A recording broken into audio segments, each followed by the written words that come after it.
ഞാൻ കുറേ കാലം മുമ്പേ മൂച്ചി ഉണ്ടായപ്പോൾ ആ മൂച്ചിൽ മാങ്ങ ഉണ്ടാകാൻ വേണ്ടിയിട്ട് മൂതിരവള ഇട്ടാൽ മതി എന്ന് പറഞ്ഞിട്ട് ഞങ്ങളൊരു മൂതിരവള ഇട്ട് അങ്ങനെ ആ മൂച്ചി കായ്ച്ച് പിന്നീട് അത് നമ്മളെന്ത് ചെയ്ത് ആ ഒരു ഐഡിയ ഞങ്ങൾ എൻ്റെ മനസ്സിലുണ്ടായിരുന്നു. അങ്ങനെ ഭാര്യ അത് അന്ന് മറന്നില്ല.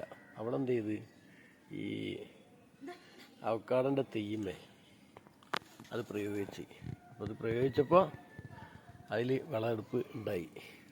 നോക്കുകയാണ് കാണാൻ കഴിയും. അപ്പോൾ അവക്കാടിൻ്റെ കൃഷിയാണിപ്പോൾ ഇത്. കൃഷിയല്ല, അവക്കാടിൻ്റെ മരമാണ്.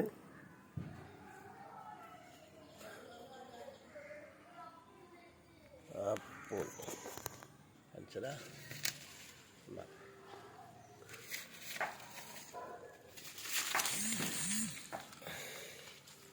മൂത്രളയിട്ടപ്പോൾ കിട്ടിയ അവക്കാടാണ്.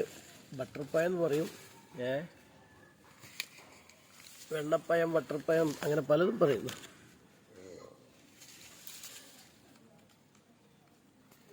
അപ്പോൾ അങ്ങനെ കുറച്ച് പറിച്ചു.